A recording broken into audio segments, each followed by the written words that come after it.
Ni on ni. Tak yalah. Okey okey. Sekejap. Sekejap.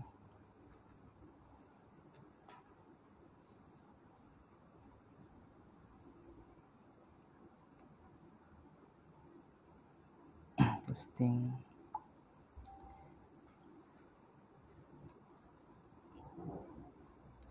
Alright. Bismillahirrahmanirrahim. Alhamdulillahirabbil alamin wassalatu wassalamu ala asyrafil anbiya'i wal mursalin wa ala alihi wa sahbihi ajmain. Alhamdulillah, bertemu kita kembali pada hari ini untuk sambungan ulang kaji kitab Bidayatul Hidayah siri yang ketiga. Sebelum ini kita dah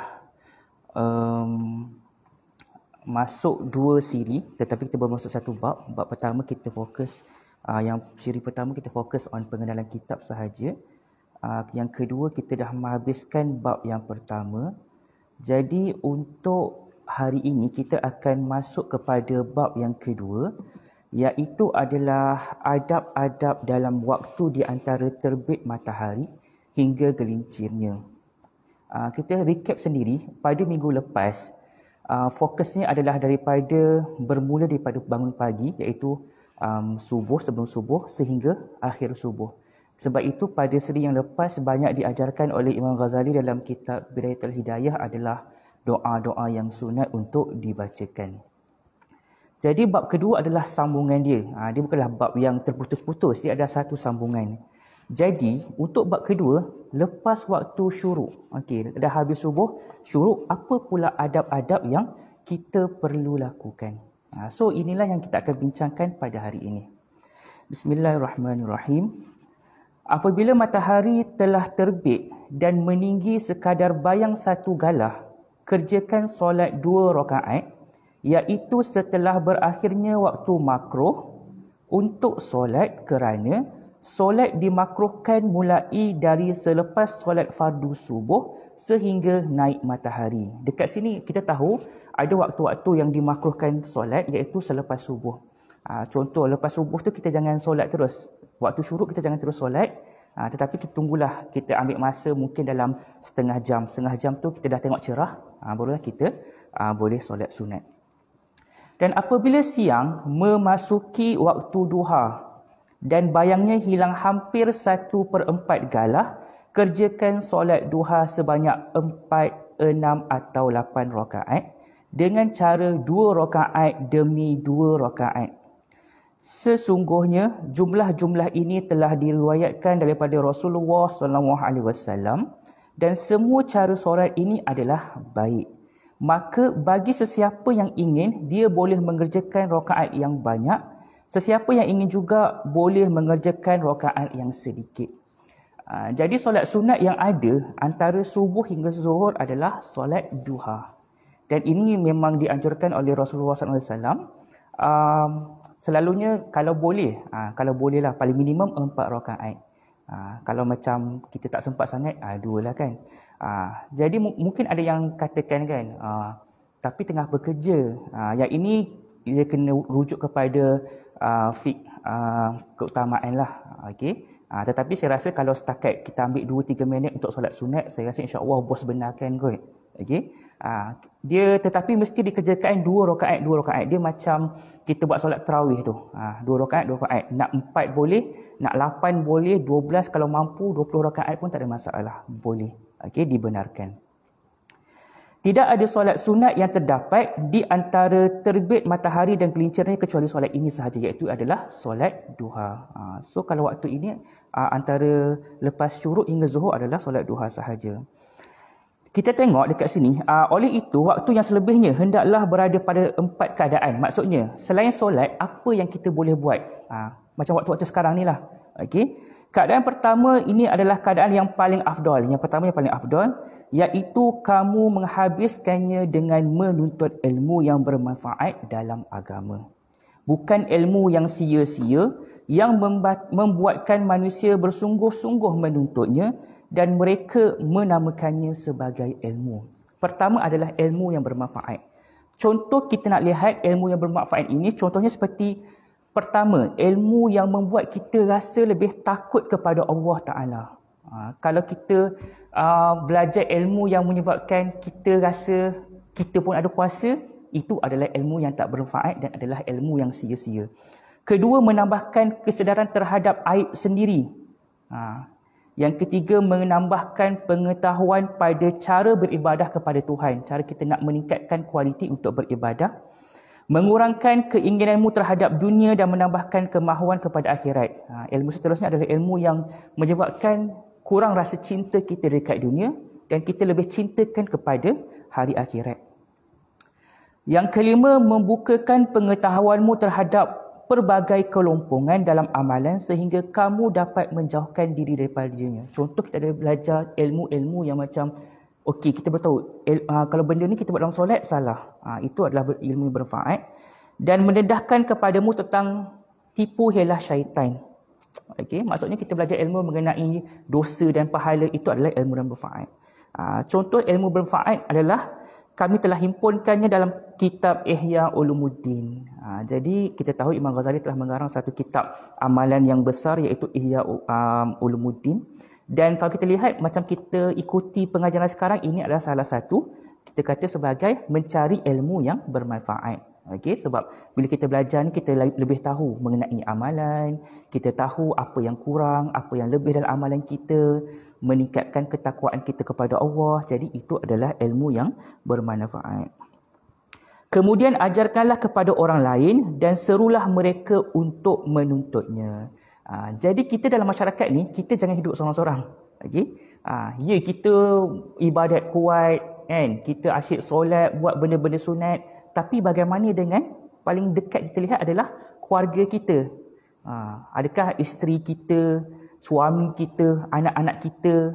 Kalau kita seorang je, tapi kita tak ajak orang, tak boleh juga sebab kita hidup dalam masyarakat. Dan memang Islam mengajarkan kita hidup dalam bermasyarakat. Sebab itu Islam ada konsep as-sabiyah. As-sabiyah ni bukanlah sikap yang kita ekstrim, tak. Ia lebih kepada ilmu kemasyarakatan.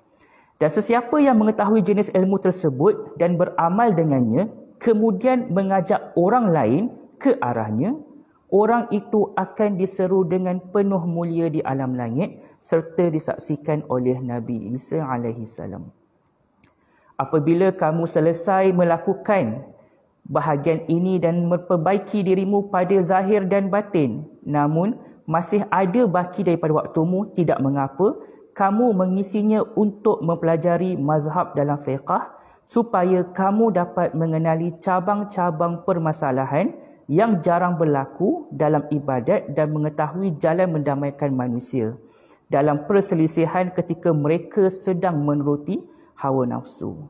Penggunaan waktu untuk perkara ini pun adalah harus setelah selesai menunaikan perkara-perkara penting ini dan termasuk dalam sejumlah fardu kifayah. Kalau dekat sini kita lihat Imam Ghazali kata juga salah satu ilmu fardu kifayah adalah kita mempelajari mengenai mazhab-mazhab fiqh. Kita tahu dalam Ahlussunnah wal Jamaah kita ada 4 mazhab besar iaitu Syafi'i, Hambali, kemudian Hanafi dan juga apa satu lagi? Hambali, kan? Okey, ada 4. Jadi kenapa kita kena belajar benda ini? Supaya kita tahu isu-isu yang berkaitan fiqh ni. Kadang-kadang ada orang, dia tak belajar, dia tak faham, tiba-tiba dia kata, saya nak ikut mazhab Hambali. Tak boleh. Okey? Kita kalau nak buat sesuatu, kita kena buat dengan faham. Okey? Jangan ikut-ikut orang. Kenapa ustaz tu buat boleh je? Kenapa saya buat tak boleh?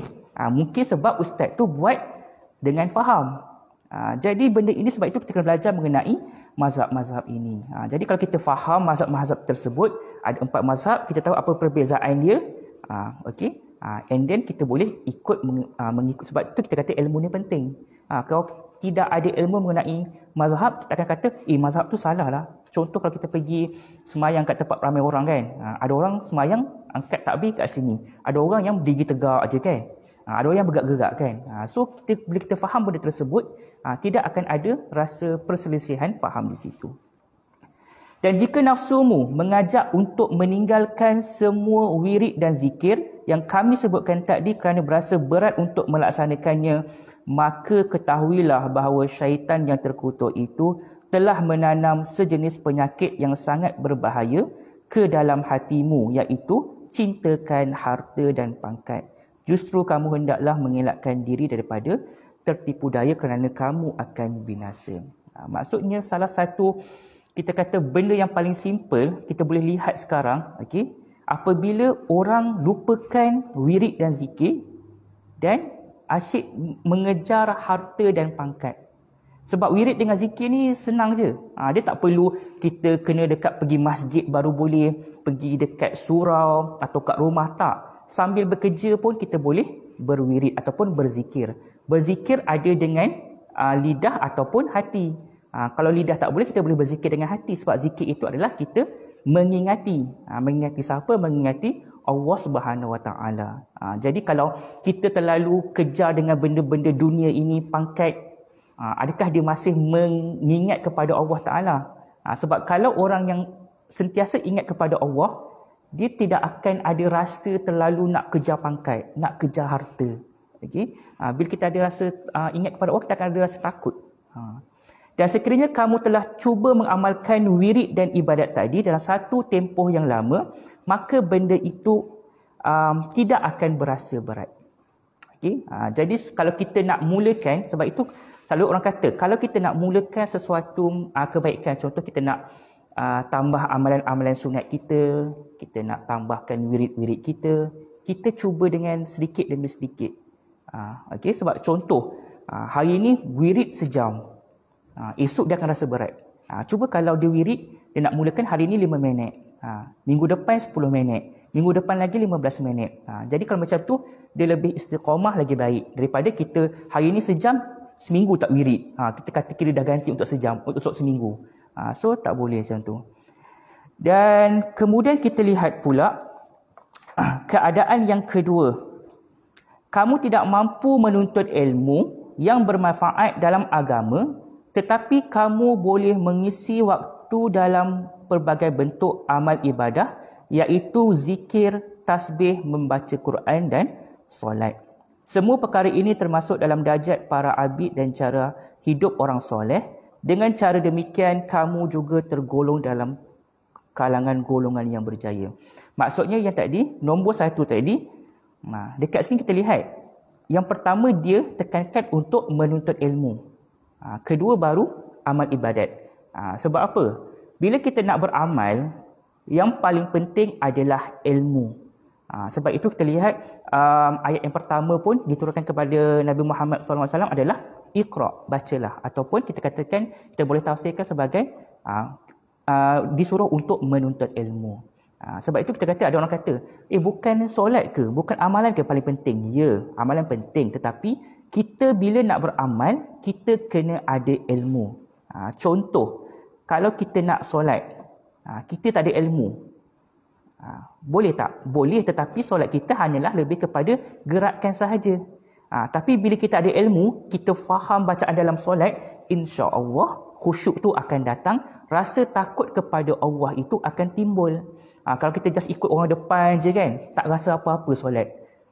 Jadi mana yang lebih baik? Sebab itu kena tuntut ilmu, barulah kita beribadah.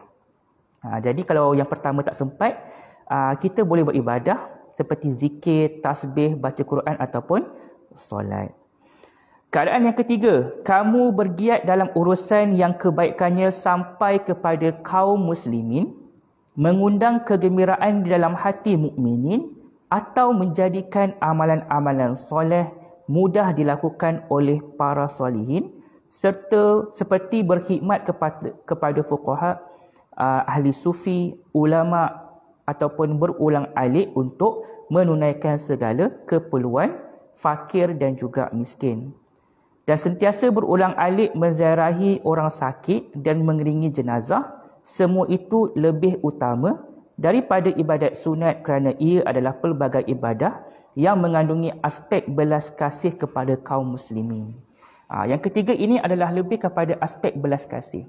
Kalau kita lihat kat sini sebagai contoh, Imam Ghazali kata, seperti berkhidmat kepada fuqaha, ahli sufi dan juga ulama. Sebab itu kadang-kadang kita lihat bila ahli ulama datang, ada orang cuba macam kita kata melayan mereka. Jadi kita jangan salahkan mereka nak melayan ke, nak tolong bubuh sudu ke apa. Sebab itu dianjurkan dalam Islam supaya kita memberi layanan yang baik kepada ahli-ahli yang sedemikian. Kemudian kita jumpa orang fakir miskin, tolong mereka. Sebab tu dia kata kadang-kadang belas kasihan ini kadang-kadang lebih baik daripada amalan sunat. Sebagai contoh, okey, kalau kita maybe kita terbiasa setiap minggu kita bersedekah mungkin RM200 dekat masjid, okey, semasa kita solat Jumaat. Tapi kita tahu jiran kita sebelah ni tengah kesusahan. Laki isteri dia kena berhenti kerja, tak ada pendapatan. Alangkah eloknya kalau kita bagi dekat jiran kita dulu. So itu adalah kita kata contoh belas kasihan. Ataupun kita lihat benda yang berkhidmat kepada Islam, yang memberi manfaat. Sebagai contoh, kita ambil di masjid atau surau, adanya jawatan seperti ahli siap. Okay? Kadang-kadang kita lihat ahli siap ni macam, alah dia ni orang jaga masjid je, pembantu masjid je.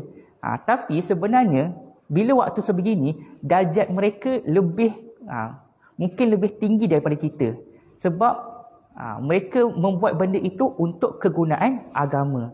Berbanding dengan kita bila bekerja, kalau niat kita betul, alhamdulillah lah. Tapi kalau niat kita dah lari, darjat mereka lebih tinggi. Sebab mereka hamparkan sejadah, kemaskan hall solat untuk orang nak solat Jumaat.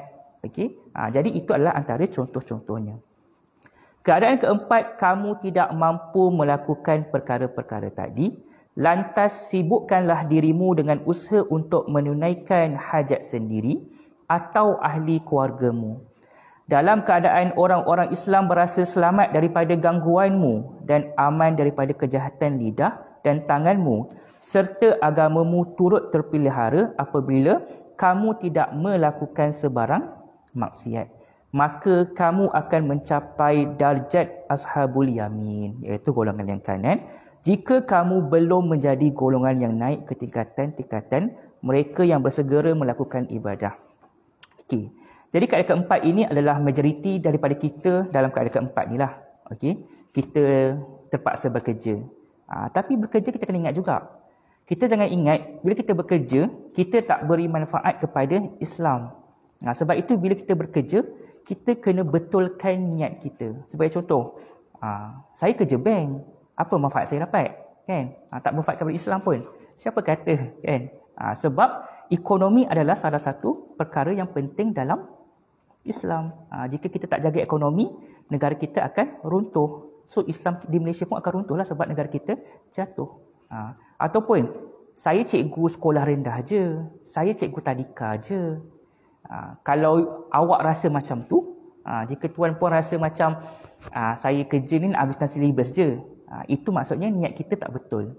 Kalau niat kita betul, sebenarnya bagi saya, guru-guru sekolah rendah dan tadika inilah yang paling penting. Sebab mereka bukan sahaja mengajar ilmu, tetapi mereka juga mengajar adab, akhlak, dan benda itulah yang akan dipegang oleh kanak-kanak sehingga waktu besar mereka. Jadi kita jangan rasakan peranan kita dalam masyarakat ni kecil. Semua orang ada fungsi dalam masyarakat masing-masing. Jadi kita jangan rasakan bahawa kalau saya tak ada ke tak ada ke sama je. Tak sama. Okay? Mungkin orang tu jawatan dia sama dengan kita. Mungkin gaji dia lagi tinggi, pangkat dia lebih tinggi. Tapi kalau keikhlasan kita, niat kita betul, mungkin darjat kita dalam bekerja lebih tinggi berbanding dengan orang lain. Dan inilah darjat yang terendah pada tingkatan-tingkatan dalam agama, manakala darjat setelah itu ia adalah salah satu tempat ragutan syaitan. Iaitu apabila kamu melakukan sesuatu yang menghancurkan agamamu sendiri, semoga Allah melindunginya atau menyakiti mana-mana hamba Allah Ta'ala. Inilah martabat orang-orang yang binasa. Maka peliharalah dirimu daripada berada dalam tingkatan ini. Jadi kat sini paling penting is jangan kita sampai ke tahap yang membinasakan. Dan ketahuilah, ada 3 kedudukan pula pada hak terhadap agamanya. Ini adalah hak kita terhadap agama Islam. Yang pertama, orang yang selamat iaitu orang yang menunaikan perkara fardu semata-mata dan meninggalkan maksiat. Jadi dalam Islam yang paling penting, hak kita terhadap agama adalah kita wajib melakukan perkara-perkara yang fardu. Rukun Islam, rukun iman itu kita kena kuasai. Okay? Dan meninggalkan maksiat. Okay? Sebab dekat kita ni, dekat dunia ni, sama ada syurga ataupun neraka je. Jadi bila syurga adalah perkara-perkara yang baik. Kita kena buat amal soleh, cukup perkara fardu. Lagi baik kalau kita tambah dengan perkara sunat dan jangan buat maksiat. Kedua orang yang untung, iaitu orang yang melakukan amalan-amalan yang mendekatkan diri kepada Allah dan amalan sunat dengan rela hati. Okay? Sebab itu kita kata, kita jangan rasakan bahawa cukup dengan amalan fardu sahaja. Okay? Sedangkan Nabi Muhammad SAW kita tahu, tengah malam dia sentiasa bersolat, bermunajat kepada Allah. Okey, ada dalam hadis kata dia semayang taubat setiap malam. Padahal kita tahu bahawa Nabi ni banyak dosa dia berbanding dengan kita ni kan. Tapi kita malam sedap tidur kan. Okey, jadi kita boleh lihat that's why kenapa kita perlu tambahkan amalan-amalan sunat, terutamanya macam hari Jumaat ni lah. Even kita ulang kaji bersama-sama pun ini adalah salah satu, insya-Allah semoga kita diberikan amalan-amalan sunat. Dan ketiga adalah orang yang rugi, iaitu orang yang cuai dalam melakukan kewajipan. Orang yang cuai dalam kewajipan ini maksudnya solat tak solat. Satu tak solat, satu lagi kita melewat-lewat atau melengah-lengahkan solat. First dia melengahkan solat. Bila dah lambat nak masuk asar dah, dia akan solat dengan laju. So Fatihah tak ke mana, surah baca faham ke tak faham, sekedar pergerakan. Yang penting settle. Sebab itu kadang-kadang jadi bila kita buat kerja kena ikhlas. Itu yang penting. Dan kita jangan cuai dalam melakukan kewajipan. Okey. Dan justru jika kamu tidak dapat menjadi orang yang untung, usahalah supaya kamu dapat menjadi orang yang selamat.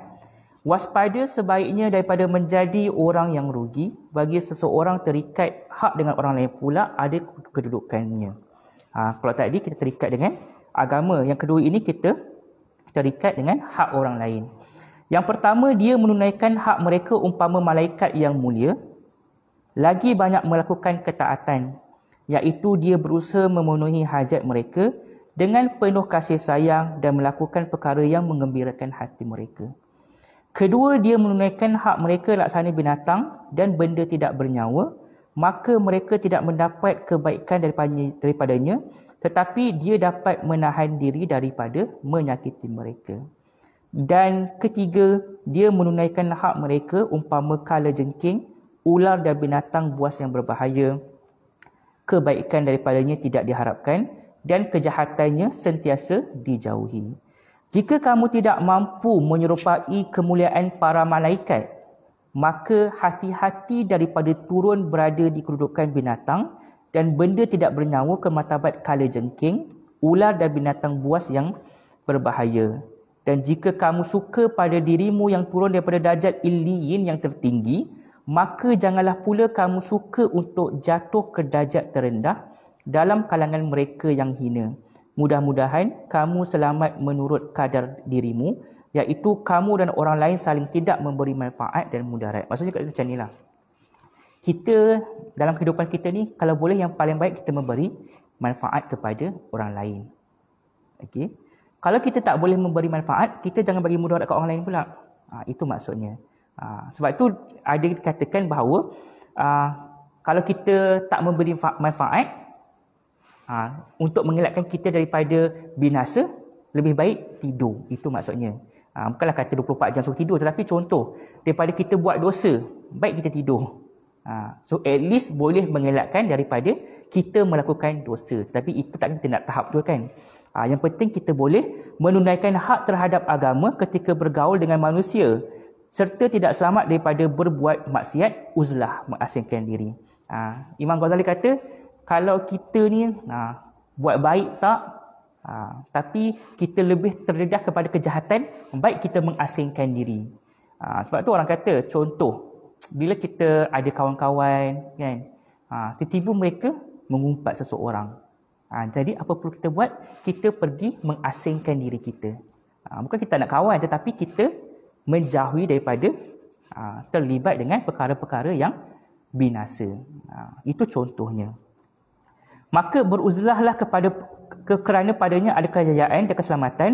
Sekiranya rasa was-was kerap menarik dirimu ke arah melakukan perkara yang tidak dirodai Allah, sedangkan kamu tidak mampu mengetepikannya dengan pelbagai bentuk ibadah, maka tidurlah. Kerana ia merupakan sebaik-baik keadaanmu dan kita semua. Apabila kita tidak mampu mendapatkan harta tawanan, memadai kita reda dengan berasa selamat dalam kekalahan. Alangkah hinanya keadaan seseorang yang kesejahteraan agamanya terletak pada tindakan melenyapkan hidupnya. Ketika tidur itulah ialah saudara mati yang melenyapkan hidup dan memasukkan diri sebagai benda tidak bernyawa. Maksudnya kata yang paling last ni adalah tidur. Tapi tidur ni, kita tengok orang lain buat dosa, kita tidur. Dia memang kita tak terlibat, tetapi kita rasa tak best lah. Itulah. Jadi kita boleh buat sedikit conclusion remarks untuk topik yang kedua ini. Yang pertama, dia mengajar kita mengenai apa yang patut kita buat antara waktu syuruk sehingga waktu zuhur. Okey. Yang paling baik ialah kita menuntut ilmu. Okey. Sekarang ni kita lihat ilmu senang kita nak dapatkan. Sambil kerja pun kita boleh dengar dekat earphone ceramah-ceramah agama, ataupun kita boleh dengar Quran punya bacaan. Okey. Berbanding daripada kita sambil kerja tengok movie, dengar lagu. So kita punya pilihan. Jadi kita nak yang mana? Sebab apa? Sebab bila kita mendedahkan diri kita dengan perkara-perkara yang baik, insya-Allah dalam kerja kita juga kita akan sentiasa ingat kepada Allah. Kalau kita asyik tengok macam movie, kan, dengar lagu, kita punya sambil kerja pun kita tak ingat Allah, dan kita rasa macam bilalah nak masuk gaji, kan. Okey. Kalau kita asyik terfikir bila nak masuk gaji, bila nak naik pangkat, okey, asyik salahkan orang tu, salahkan orang ni, itu kita kena berhati-hati supaya kita tidak termasuk kepada orang yang mengejar harta dan juga pangkat. Dia kalau orang yang reda ni, kan, bukanlah reda tak dapat gaji pun tak apa, saya kerja ikhlas, tak. Tetapi dia tak risau, sebab dia yakin bahawa rezeki itu daripada Allah, bukan daripada majikan mereka. Tapi Allah memberi gaji melalui majikan mereka, jalan dia. Itu yang kita boleh lihat. Okey. Jadi itu adalah untuk bab yang kedua. Okey. Jadi insya-Allah untuk siri yang keempat pada minggu hadapan kita akan sambung bab yang ketiga mengenai adab-adab persiapan untuk solat-solat yang lain. Iaitu macam solat-solat ni lah. Kita akan yang untuk bab seterusnya dia banyak juga ajar-ajar doa-doa sunat lah untuk persiapan solat. Jadi saya rasa setakat itu saja untuk minggu ini. Jadi terima kasih semua. Kita bertemu lagi pada minggu hadapan dalam siri yang seterusnya.